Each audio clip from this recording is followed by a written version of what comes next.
Good evening. Tens of thousands continue to deal with this devastation left behind by two tornadoes that ripped through neighborhoods in the Ottawa region on Friday. Many still left without power tonight. Then there are those whose homes and businesses were completely destroyed.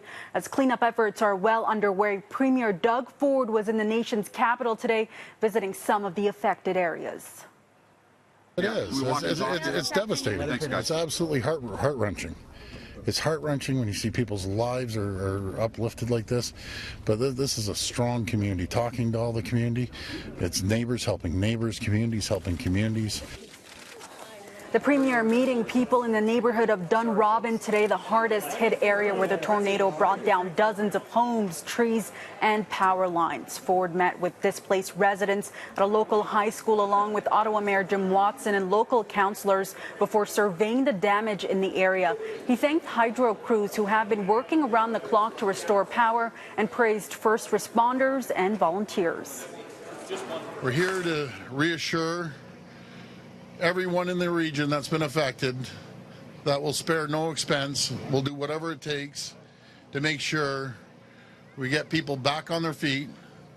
And I want to thank all the first responders, people from all around Ontario want to help, want to support, to the point there's so many volunteers. I heard that they couldn't utilize them all. At the Premier's suggestion, we have hydro workers here from Vaughan, Stouffville, and other parts of the Greater Toronto area that are really helping supplement the work of Hydro One and Ottawa Hydro. We now have about 70,000 people still without power. When you and I were touring, it looked like a war scene out there. You could not fathom, and I think the members of the press who went down Dunrobin Road saw the hydro poles that snapped like twigs. They saw the cars that were smashed and tossed all around, and the work, while it's been important the last 48 hours of stabilizing the situation, the real work for those families who have lost everything will be many, many months, and that's why I'm pleased that the Premier and his government have committed to being with us in the long run. And the province is also expediting insurance claims for essential items, activating a provincial program to support disaster-related costs. Caryn Ceolin now with how the victims of the tornadoes are picking up the pieces.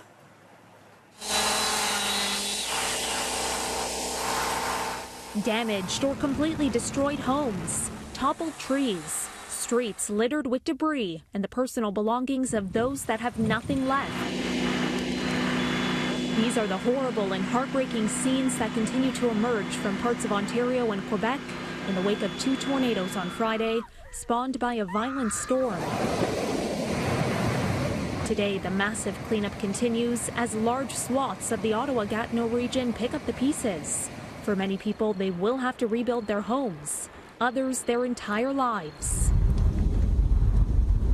According to Environment Canada, a powerful EF3 category twister carved paths of destruction through the Ottawa area neighborhood of Dunrobin before crossing the Ottawa River and touching down in the neighboring Quebec city of Gatineau. A second, slightly less powerful tornado went on to devastate the neighborhood of Arlington Woods in Ottawa. Both twisters saw winds top more than 200 kilometers per hour. Many residents in the Gatineau region say they watched the tornado roar by. About 7 minutes after we started watching, and we basically watched two different cloud types, the hot and the cold, mixing and swirling and mixing. Then it would slowly start to touch down, go back up, touch down, go back up, and then eventually it was time to run and go hide in the basement away from windows and a nice, secure, safe location. This bit where our house was is like the worst. So he owns a business and his whole office is destroyed.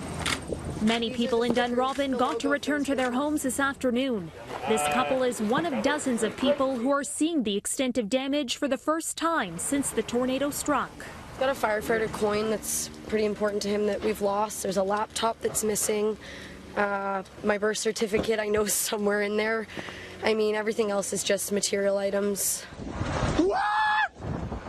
Dozens of people suffered injuries in the tornadoes. The Ottawa Hospital saying today 4 patients remain in their care, 2 are in critical condition and 2 are stable.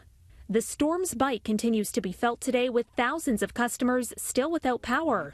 Hydro Ottawa's CEO Bryce Conrad says the magnitude of damage to the power grid is comparable to the ice storm of 1998. He also warned that the power outages could last for days. Now, there have been extraordinary displays of compassion for those who have found themselves in the way of Friday's tornado.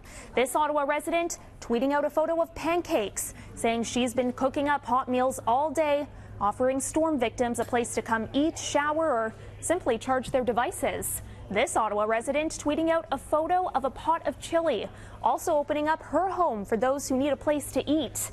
And check this out, the Ottawa Senators Foundation launching a GoFundMe page for those who have lost everything, pledging to match $25,000 raised. They've well surpassed that goal.